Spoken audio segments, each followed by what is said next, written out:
types of trainings that she has had. I've stopped counting. I've forgotten how many different types of trainings. So she has a lot of different expertise. You do some acupuncture. So, yeah, I'm an acupuncturist. That's my license. Yeah. So that's part of her training as well. But she's going to teach us how to read faces. So yeah, you better wear your stone face so she'll know what you're thinking. All right. Well, thank you. Hello. So, of course, after an amazing morning of presentations, I hope you will like this one.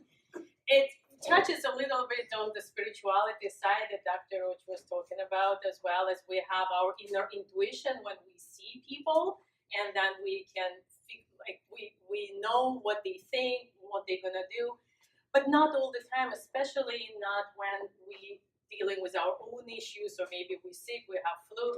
So, and it is a fun tool to have. It can be useful for so many different ways.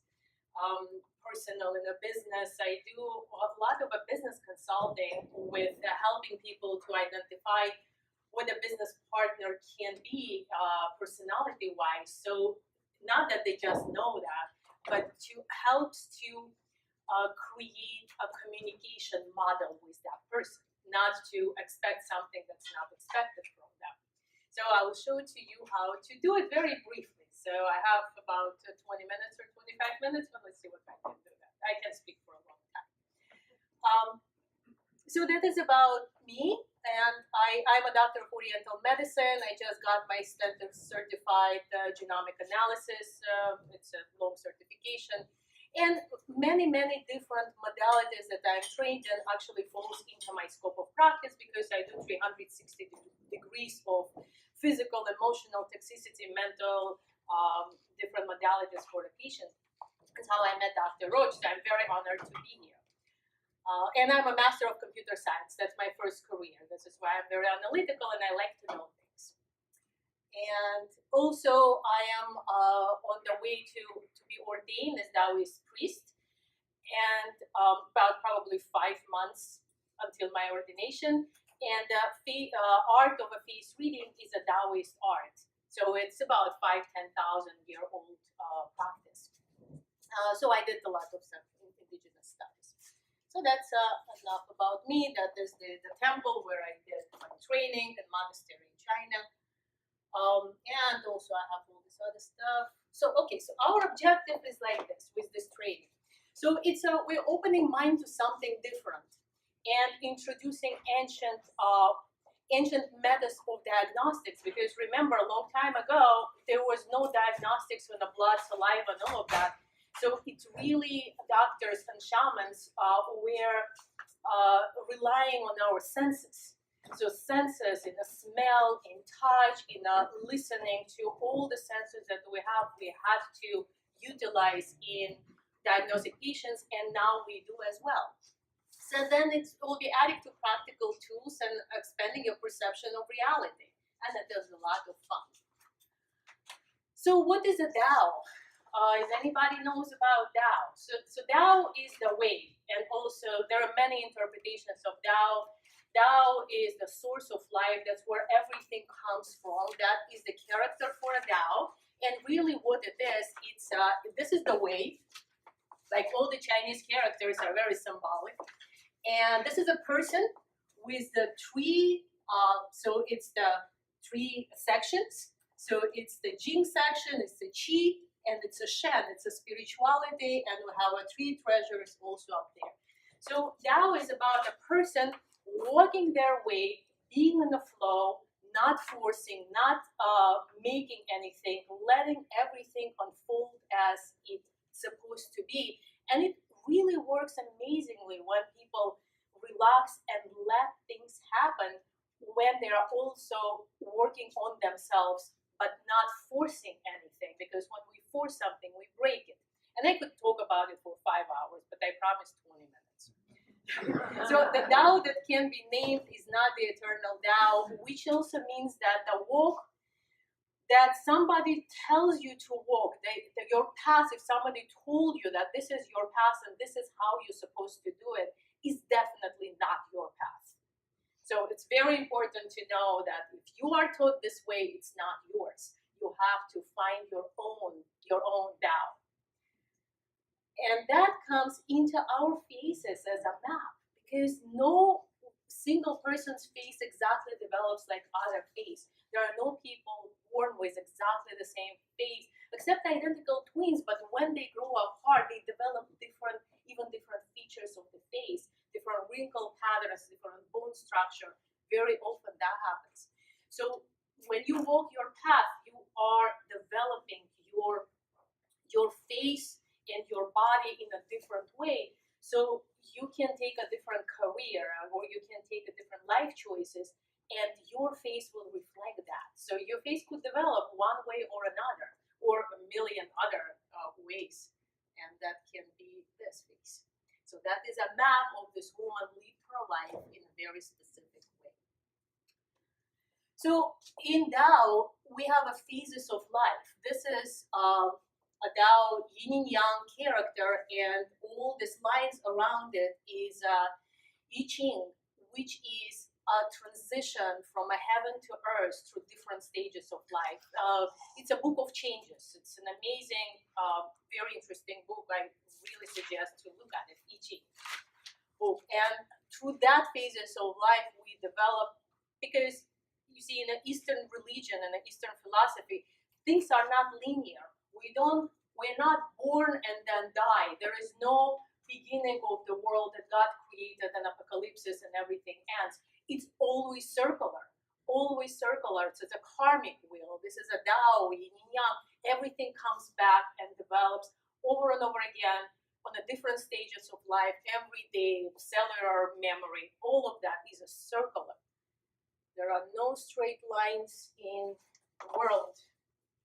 So, I like Dr. House, because he is right in this one that everybody likes. And you have patients, and you know that. They might lie to you on purpose.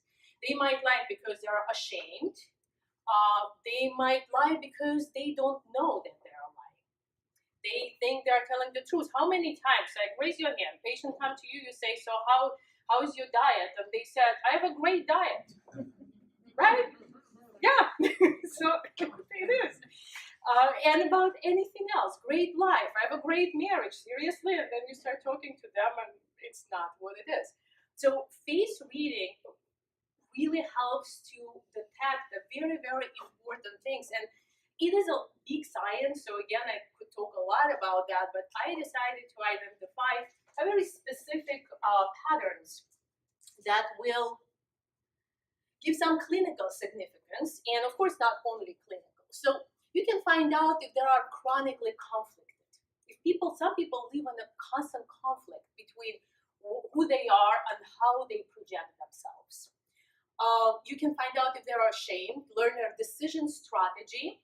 Are they decisive? Are they going to follow your instructions? You can gather more insights into their complaint. You can find inner resources, their inner resources that can help you in your clinical treatment planning. You can speak their language and build rapport, and as a result, to have a better clinical outcome. Now, this is not the only one way to profile people as a face reading. I do multiple ways, and some of them are like FBI profiling. I don't do, but that's in my list. I want to learn how to do that because it's very interesting. Micro expressions, it's an Ekman school. How there is a Lie to Me, I think there's a show Lie to Me that's based on that.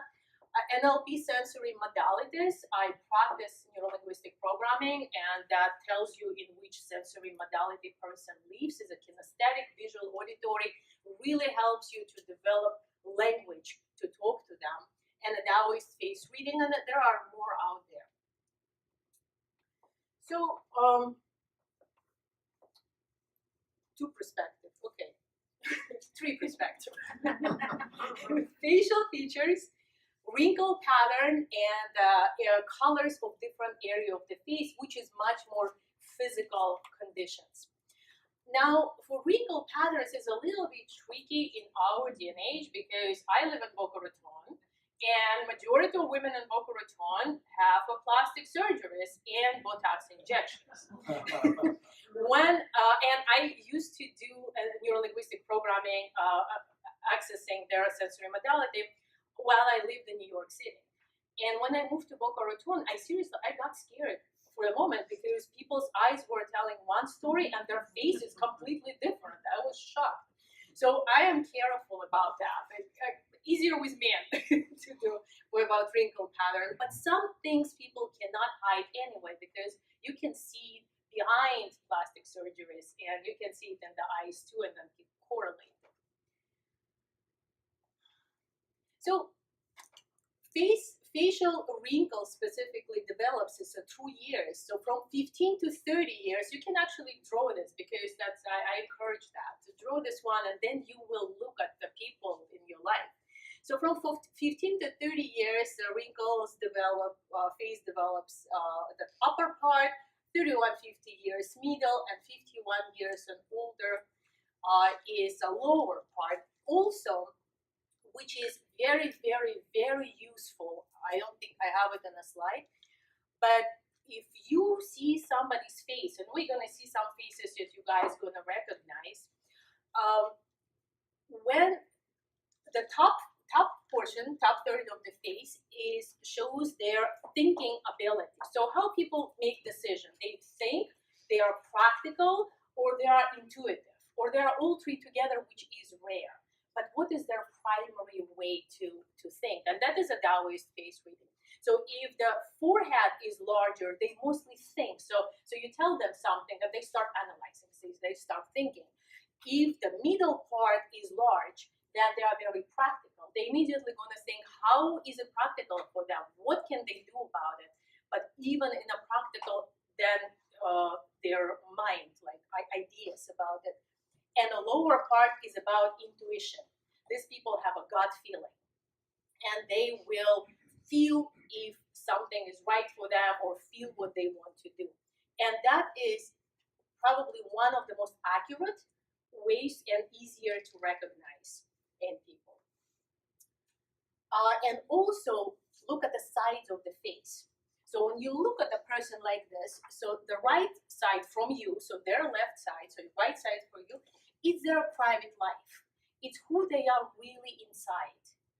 And the left side is what do they project out to the world, how the world sees them. Now, easy to do it on a photograph. You just look at the photograph and you just cover one side and imagine how that side, if it would be on the other, like left or the right. And you do it with each of the sides. And you will see a big difference. The bigger difference is between two sides, the more conflict this person has. And I see this pattern the most often with politicians. With politicians, it's a huge difference, and I will show you how they also have a very similar pattern in this conflict. Very, very interesting.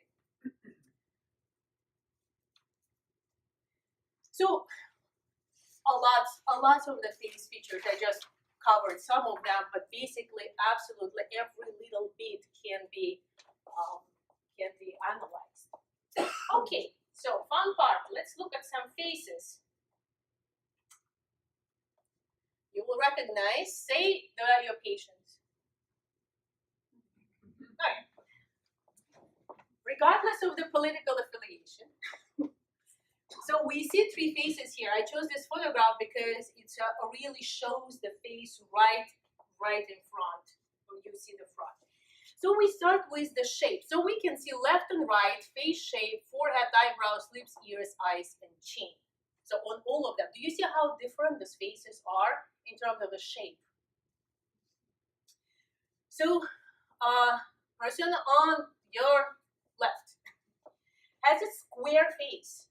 So the square face tells us that he's a leader, action-oriented, in control. He's not to be challenged, stubborn, willful, can be determined and persistent. He is loyal and adhering to his principles. That's what the face tells us about that person.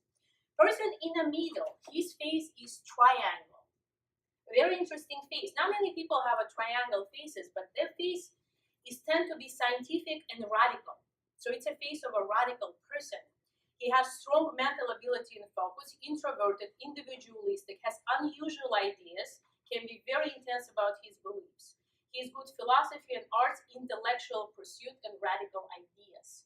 So more about the ideas. You see how huge differences. Now you see the division in our country because of these two completely different people. You don't even need to know anything about them or talk to them if you can read the face. You already can sense something that something is coming. Now, person on the right has a round face. So it is to be trusted. First perception, good as a salesperson. So person can sell herself.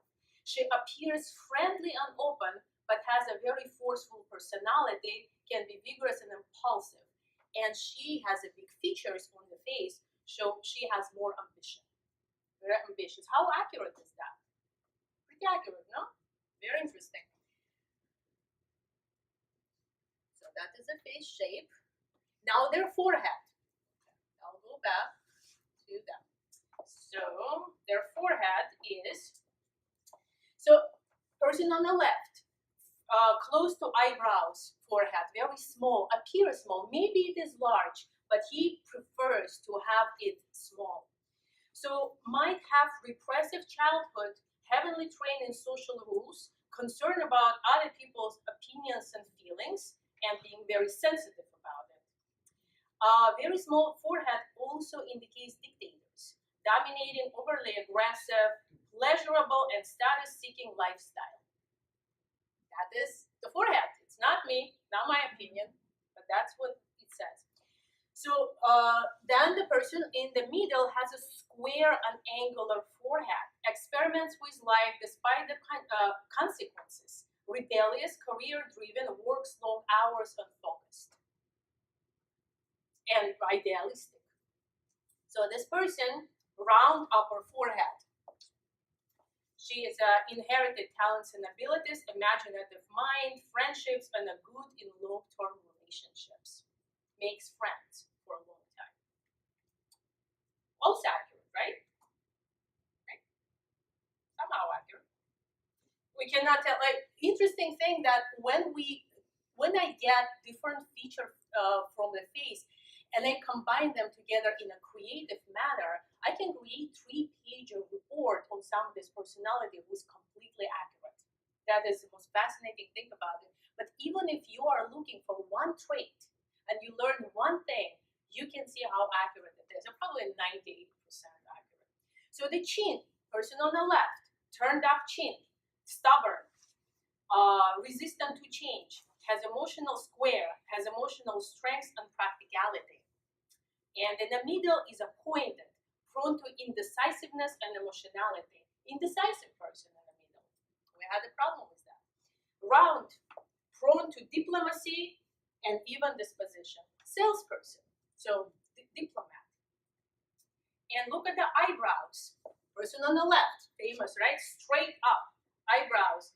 Large amount of energy, able to express anger, drive, and passion, able to handle toxins, assertive, doesn't take no for an answer, can be pushy, tends to act fast and impatient. Those are eyebrows on the left. So in the middle, high above the leads, no, it's her. On the right, high above the leads, has a high pride and high personal expectations. And in the middle, close to your eyelids, friendly, has high expectations for others, but not themselves. Gets personally involved with people he wants to change. Very few boundaries, forms symbiotic, intensely personal relationship, has trouble separating themselves from others. Also kind of accurate. And now let's take a look at the face that we like with the country. Very, very different face. We have a trapezoid form of a shape of a face. And a trapezoid face is a person who has ideas and actually takes them into reality. Person who has imagination, creativity, very well-liked person, large eyes, emotionally connecting to others, very practical. If you see the middle part is large, so it's a practical person. And if you look at the lips, lips are full, lips are even, and that shows that the person is generous, well-liked, likes others, create a personal connections with other people. If we look at, well, we can look at many features, but the others, mouth, there was no full mouth in these three people. They were either very small, all of them had very thin lips. Well, Obama didn't, but two had very thin lips, which show calculation, which show not much of a personal love to people. So Kennedy's face is shows more why probably he was liked so much as well, because that kind of a shape didn't come anymore if you look at the other presidents. And we can look at all of this other combination creates a very accurate personality profile. Usually takes me about hour and a half to go through that and create that. So, if we look at this face, what do you see? What shape of the face is it? Square? Square is roundish, yeah? So again, diplomacy, but square chin. Again, dictatorship, we have it there. Very interesting thing about him is his eyes. His eyes developed through age. When I was looking at his face, I looked at his young face. Everybody knows who it is, right? So if you look at the eyes, you see the eyes are very, very small and they're really close. And there are a few more features about these eyes that are interesting. So it is a very introverted person with a very serious ability to focus, to know things, to know precisely what needs to be done. And his lips, it's a very long mouth, and the lips are very uneven. So if you look at the left and the right side of the face, you see a conflict, exactly like you would see in others.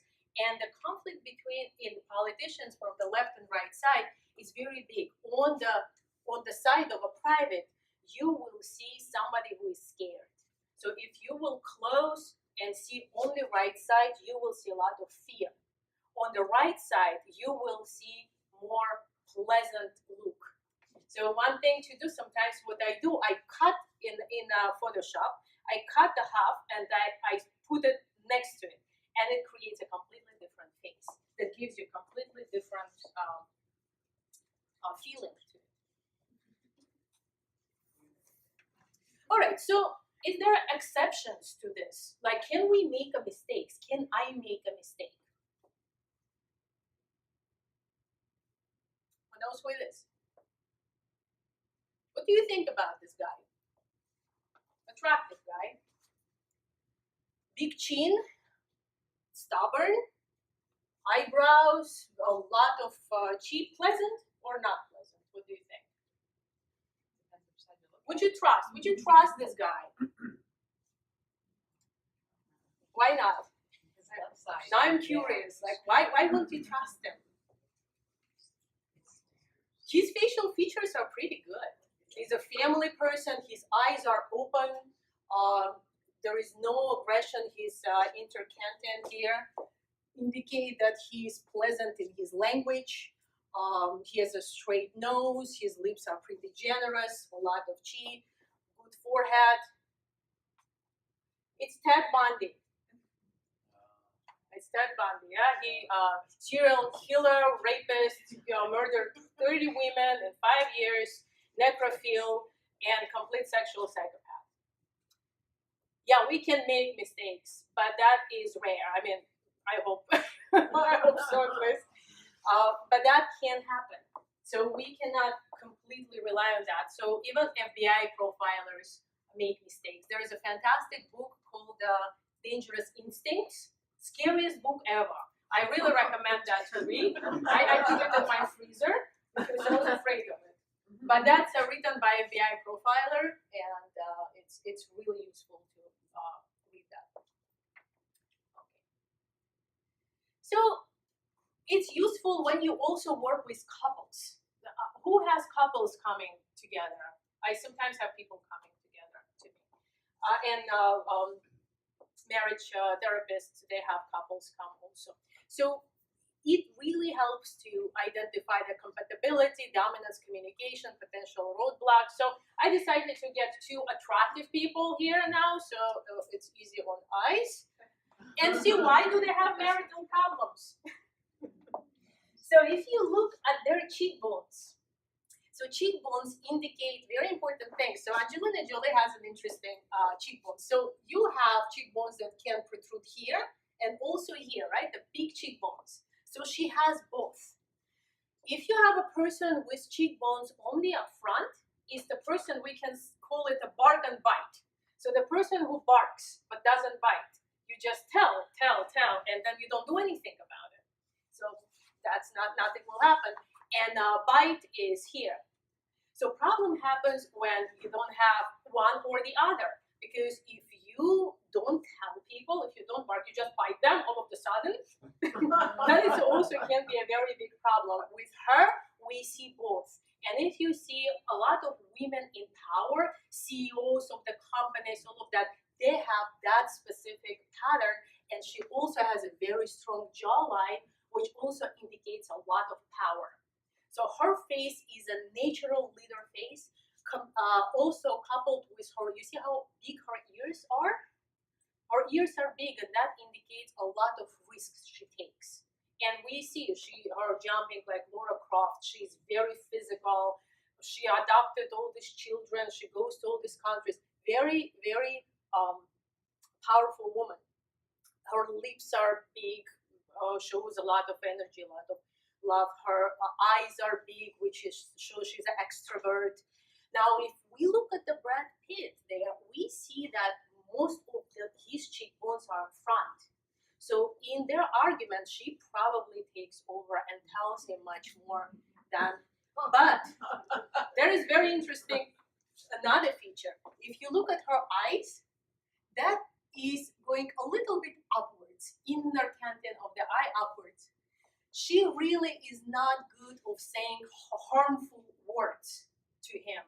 But his are going a little bit crooked down, which is people who can be harmful with their words have. So I can see what kind of a confrontations they might have. He probably tells her harmful things, and she probably yells at him, takes kids, and goes. So very action-oriented. So, but their faces are kind of similar, which will tell us they both are alpha, and they will clash.